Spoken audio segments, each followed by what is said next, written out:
Sí, claro, claro.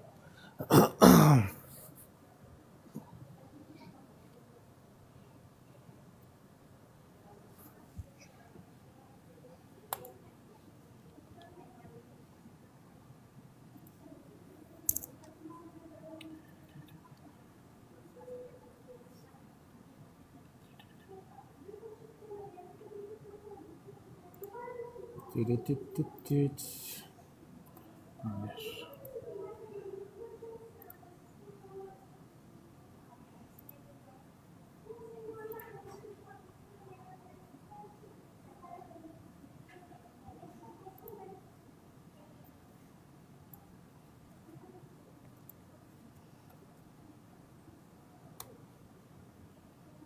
Ay, ¿cómo va a estar demasiado largo? No puede ser.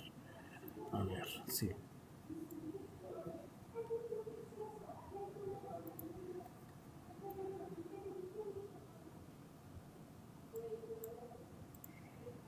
Sí, no podría ser porque lo acabo de...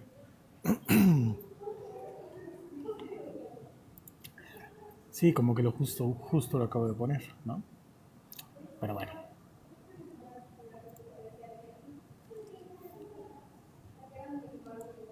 Ah, ya estoy viendo, claro. Ahí está.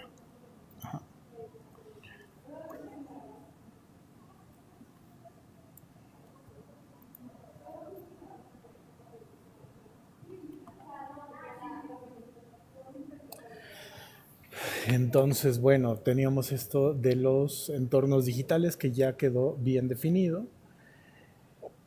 Y ahora un poco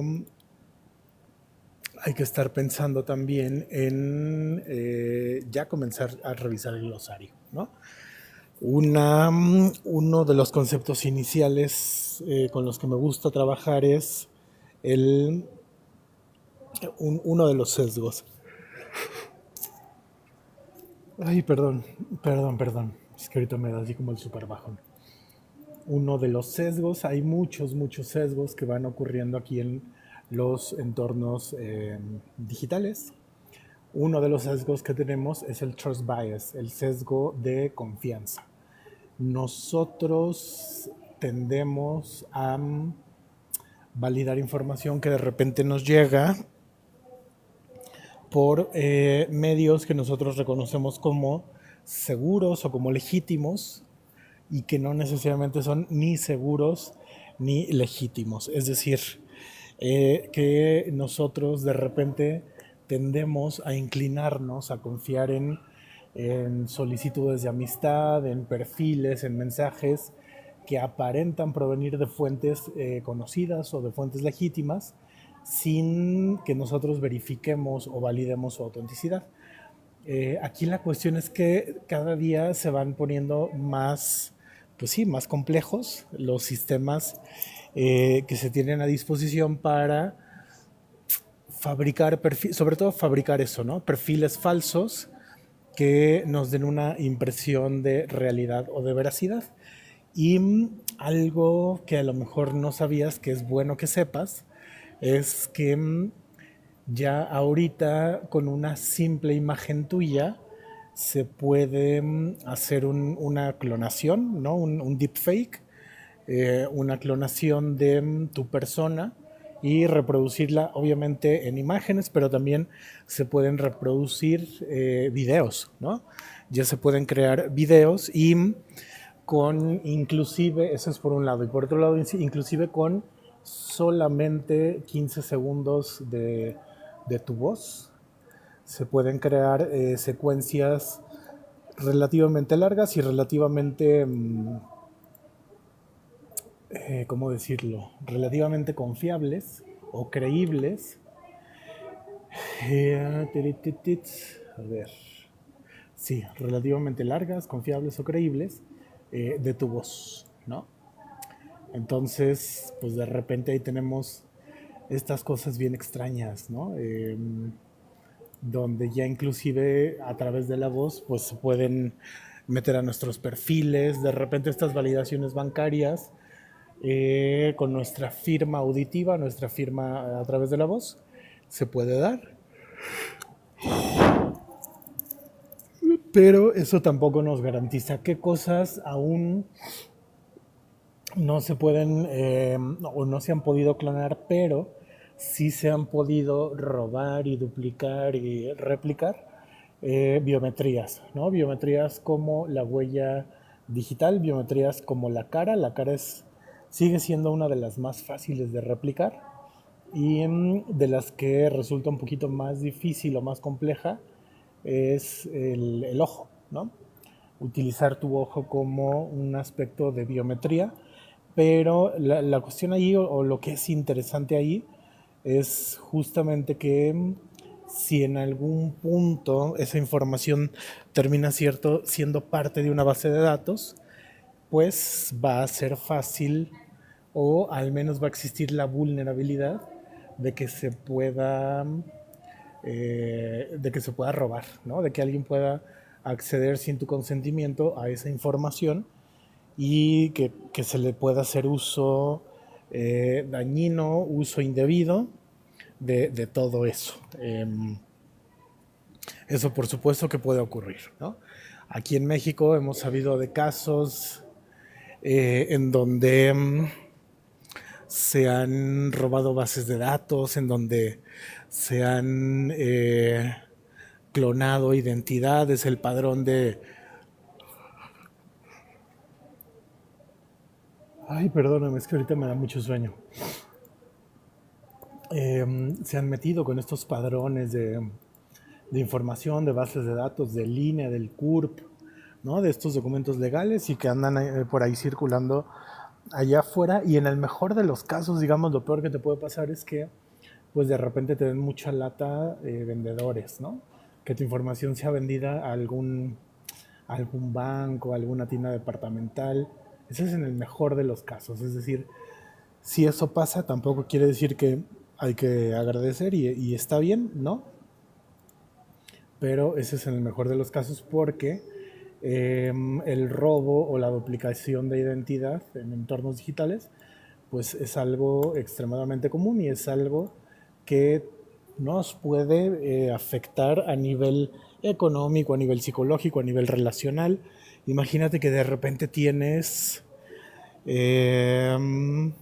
a una persona que de manera malintencionada está utilizando tus fotos y esas fotos las usa para crear deepfakes de tu persona con desnudos o con información que afecte claramente tu identidad y tu integridad, pues ahí nos metemos como en este riesgo fuerte, ¿no? Entonces, uno de los sesgos, el sesgo de confianza, es el que nos hace, por fines de practicidad, el que nos hace brincarnos estas barreras y de repente decir, pues yo confío o yo creo que sí es esto o aquello. Ay, perdón. Y no verificamos, no checamos, no validamos, ¿no? Por ejemplo, lo que yo hago cuando una persona me pide dinero, ahorita es muy común que nos comuniquemos por mensajes, ¿no? Por WhatsApp, por mensajería. Entonces, si una persona me pide dinero, lo que le digo, ¿sabes qué? No me mandes mensaje, márcame por teléfono. Es mucho más difícil que una persona estafadora se anime a hacer una llamada porque necesitaría tecnología un poquito más sofisticada para poder emular la voz, ¿no? Emular la voz, el tono, el volumen, el diálogo, las palabras, todas estas cuestiones que de manera analógica tenemos muy adecuadas en el oído y que nos resultarían muy difíciles de identificar, salvo que seamos buenos imitadores, ¿no? De la voz, o sea, no solo del tono, sino de las modulaciones lingüísticas y gramaticales de la otra persona. Entonces, eso es un recurso relativamente sencillo, ni siquiera tiene que ver con mándame un audio, sino con el hecho de que, oye, necesitas algo, márcame y platícamelo, ¿no? Entonces, de esa manera podríamos llegar a disuadir algunas conductas ilegales, algunas conductas ilícitas, fraudulentas. Ay, perdón. y nos permitirían protegernos un poquito mejor, ¿vale? Entonces, ese sesgo de la confianza excesiva, el trust bias, nos puede afectar, ¿no? Otro con el que estuve tratando mucho esta semana fue con el acicalamiento digital, el grooming, ¿no? Y el grooming, por lo que he visto, está bastante mal entendido, está bastante mal encuadrado, porque inclusive las personas, los usuarios de medios y de entornos digitales, esa es la percepción que yo tengo, llegan a creer inclusive que hay ciertas conductas que son propias del grooming que no necesariamente parecen malignas o parecen negativas y que sí lo son, ¿no? Entonces ahí también creo que vale mucho la pena hacer estas puntualizaciones. El grooming es esta actividad de acicalamiento, digamos es este anglicismo, en donde estamos hablando de al menos dos partes, dos personas. Una persona empieza a ejecutar acciones de persuasión y de manipulación, en este caso serían en los entornos digitales, para obtener un fin, un beneficio, un algo de aquella otra persona a la que podríamos estar llamándole víctima, ¿no? Una víctima del grooming y un agresor. Son estas, al menos estas dos partes, porque una misma persona puede ejecutar esta acción sobre otras personas, sobre un grupo de personas, entonces no es limitativo y tampoco es normativo a que solamente puede ocurrir entre personas, entre dos entidades nada más, ¿no? Algo importante para enfatizar es esto, ¿no? Que es un proceso gradual y de manipulación en donde esta persona que es depredadora, ¿no? Intenta establecer de manera artificial una relación de confianza, una relación de amistad, de cercanía, para con base en recursos de manipulación emocional sobre todo, pueda tener cercanía con la otra persona, ¿no? Desafortunadamente esto está muy contextualizado en casos de que tiene que ver con disparidades de edad, disparidades de género, ¿no? Personas con mucha diferencia de edad suelen ser más proclives a caer en esos escenarios y sobre todo el grooming en entornos digitales está muy caracterizado, muy contextualizado por la explotación sexual, ¿no? Esa es una de las realidades. Entonces, recordando, es este engaño, manipulación psicológica y ocultamiento de intenciones de una parte a la que se le puede llamar persona depredadora hacia otra parte que se le puede llamar persona víctima. Esa es parte de estas realidades. Déjame sigo con el siguiente concepto o la siguiente definición que vale mucho la pena entenderla y encuadrarla en aspectos de seguridad en los entornos digitales. Comencé el día de hoy platicándote sobre o dando argumentos factuales sobre el por qué no podemos considerar al Internet como un espacio seguro y neutro. Porque son espacios o son entornos que están mediados por intereses principalmente económicos, que son muy claros desde el aspecto de la infraestructura, muy claros en la parte de la ejecución, pero que se van diluyendo y se van volviendo cada vez menos visibles mientras más cerca estén de nosotros las personas que se nos consideran un producto, ¿no?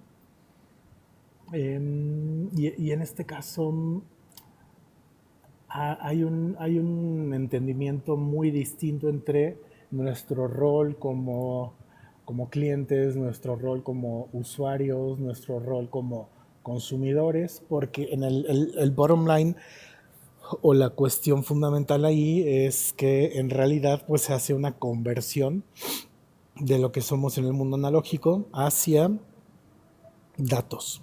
Nos vemos convertidos en datos, nos vemos convertidos o maquilados en productos digitales que las compañías después pueden empaquetar y pueden comercializar, y de esta forma es mucho más sencillo generar más datos, generar comercio, generar tráfico en línea. Y ahí viene como esta dualidad del mundo digital interconectado, ¿no? Es rarísimo, pero bueno, de entrada pues cada vez va siendo menos la cantidad de información que tenemos con respecto a nuestro rol como ciudadanos digitales. La evidencia factual, la evidencia académica, la evidencia científica nos indica que lamentablemente tenemos menor capacidad de visibilidad y de discernir los intereses económicos por encima de cualquier otro tipo de interés. Esto a las compañías tecnológicas les da muchísimas herramientas, ¿no? Y les funciona perfecto porque esa es la idea, ¿no? Mientras más condicionados, mientras más adecuados estemos nosotros como personas guión producto, pues va a ser mucho más fácil ejercer los mecanismos de ingeniería social, ¿no? Que estos son básicamente conjuntos de técnicas de manipulación psicológica utilizadas no solo por ciberdelincuentes, utilizadas por compañías, ¿no? Compañías formalmente establecidas, para engañar a las personas y obtener información confidencial, acceso a sistemas o realizar o ejecutar acciones que normalmente no harían en otros entornos, en otros espacios. El phishing, aquí tengo en mis apuntes, perdón, que el phishing es uno de los ejemplos más comunes que hay para representar o ejemplificar a la ingeniería social en sus mejores o en sus formas más simples. Ahora, ni siquiera tenemos que ir tan, entre comillas, tan lejos a hablar de esto de ingeniería social a través del phishing, porque básicamente todo aquello que nos permite involucrarnos y tener una inmersión en estos entornos tiene que ver con mecanismos de ingeniería social. Es sabido y ya está muy documentado que nosotros estamos utilizando nuestro dispositivo digital, el teléfono, y la pantalla la encendemos y la apagamos alrededor de 200 veces cada día. Es decir, lo encendemos, lo apagamos para revisar información durante pocos segundos, lo encendemos y lo apagamos para revisar información durante periodos más extensos de tiempo, y esto determina también la forma en cómo nosotros, nos condicionamos o cómo nosotros nos vamos adecuando a estos espacios, a estos entornos. Ojo, aquí es bien importante hacer como la aclaración desde este momento que no quiere decir necesariamente que sean cuestiones malas, entre comillas, ¿no? Cuestiones que tenemos que evitar, salir corriendo. Yo así siempre lo digo. Es muy difícil que tengamos o que nos desprendamos de los entornos digitales. No podemos simplemente decir no quiero participar, me voy al cerro, porque inclusive la documentación de los mismos gobiernos nos exige estar embebidos o estar inmersos en estos entornos. Si tú quieres hacer algún trámite en cualquier país, México, Latinoamérica, lo que sea, que tenemos una implementación y un desarrollo bastante bueno de tecnologías y de entornos digitalizados, te vas a dar cuenta que hay algunas cosas que no podemos hacer fuera o más allá de lo que podríamos hacer en el mundo analógico. Es decir, hay trámites que no puedes hacer más que a través de vías o de canales digitales, y hay otros trámites que solo los puedes hacer a través de medios o de canales donde se utilicen tus biometrías. Te voy a poner un ejemplo aquí muy concreto que ocurre en México, en la Secretaría de Hacienda y Crédito Público, a través de su servicio de administración tributaria. Si tú quieres realizar ciertos trámites o ciertas funciones, te dicen o te piden que sea a través de tu biometría. Y cuando vas y te das de alta en esta secretaría, ellos toman tus datos biométricos, tus huellas digitales, tu iris, ¿no? Tienen este reconocimiento facial y de iris que almacenan y que después utilizan para cualquier fin a los que estén convenidos, ¿no? Apegados ahí en este contrato que nosotros firmamos, pero interesantemente que no muchas veces pues nos da visibilidad en este sentido, ¿no?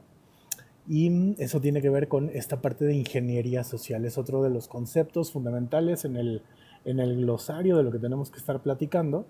Este conjunto de técnicas de manipulación psicológica utilizadas por entidades, por personas, por compañías, por gente interesada para engañar a las personas y obtener información confidencial, acceder a distintos sistemas o realizar acciones que normalmente la otra persona no haría en el mundo analógico, ¿no?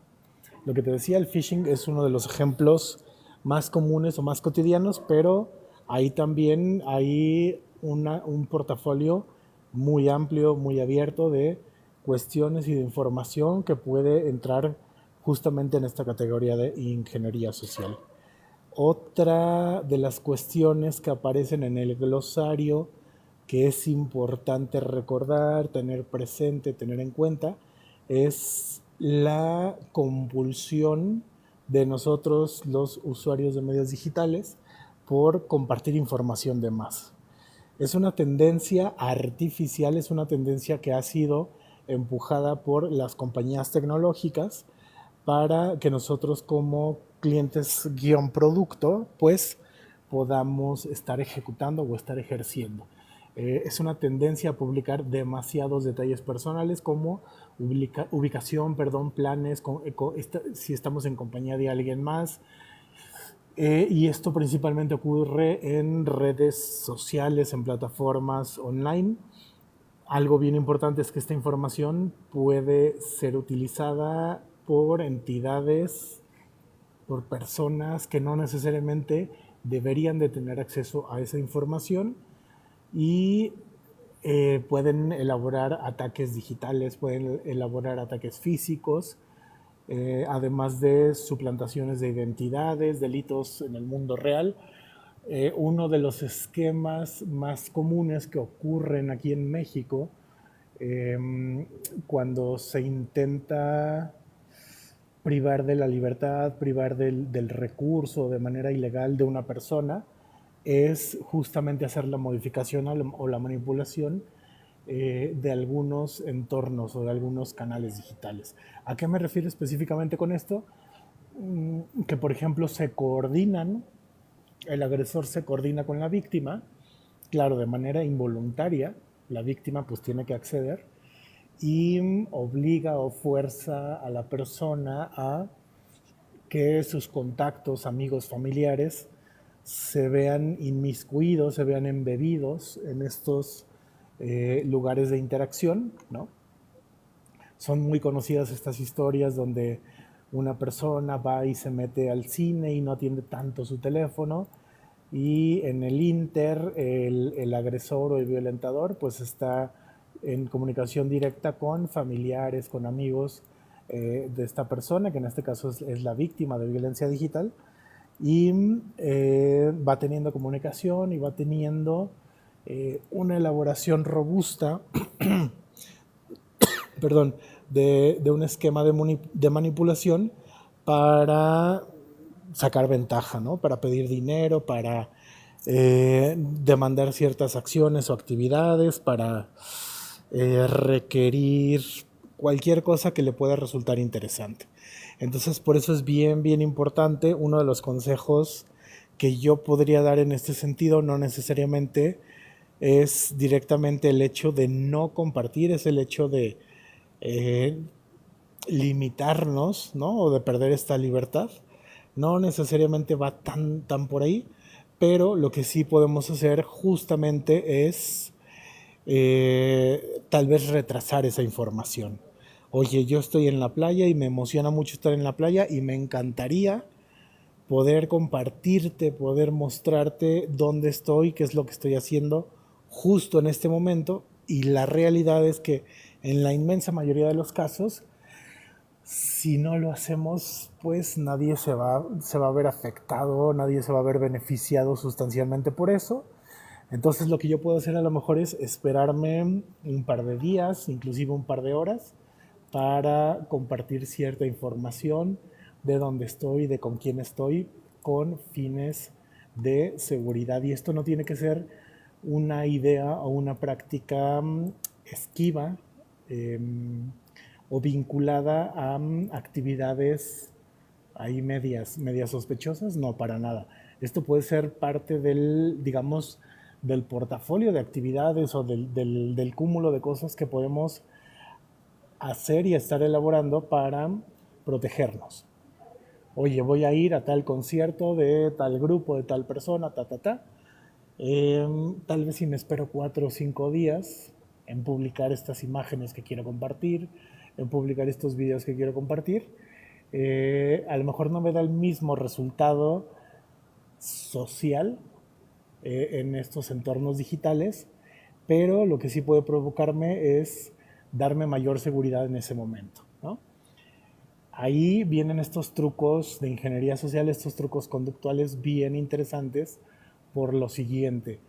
Nosotros de manera biológica, de manera natural, tenemos embebido en nuestro, pues sí, en nuestro sistema biológico este deseo o esta forma de responder a los estímulos de manera muy gutural, de manera muy primitiva. Y eso no quiere decir que sea algo bueno o malo, pero el deseo, ¿no?, por participar, el deseo por sentirnos parte de, nos puede llevar justamente a, pues a esta cuestión de decir, oye, yo te quiero mostrar justamente en este momento el por qué, ¿no?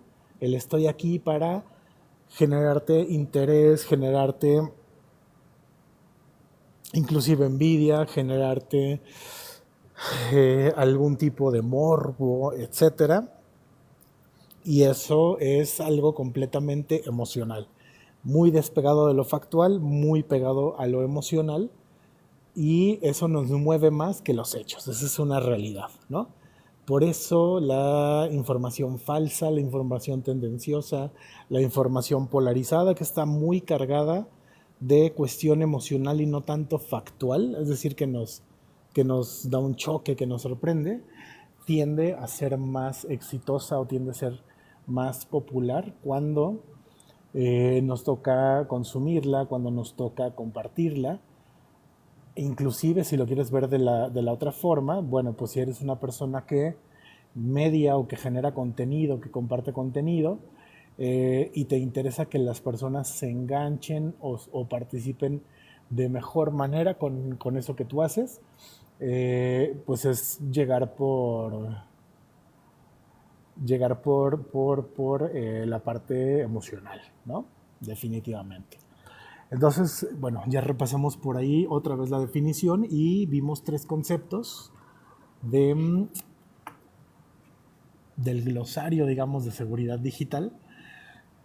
Y yo creo que podemos seguir platicando de esto si se vuelve como un tema relevante, un tema de interés, y de nuevo ir dando así como bloquecitos, ¿no? Dando algunos segmentos de información que pueda ser o pueda sernos útil para tener una mejor alfabetización digital y tener una mejor experiencia final en estos entornos, que yo creo que por ahí va, de eso se trata esto.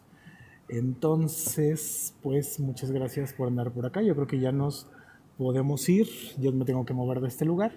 Así que seguimos ahí con estos bloques pequeños de información. Gracias por andar por acá y nos vemos muy pronto para seguir hablando de esto. Yo creo que también lo voy a ir desglosando en pequeños bloques que pueda compartir en videos muy cortos. Videos muy cortos me refiero a un minutito, para que podamos ver acá con mayor facilidad en el momento que sea, ¿vale?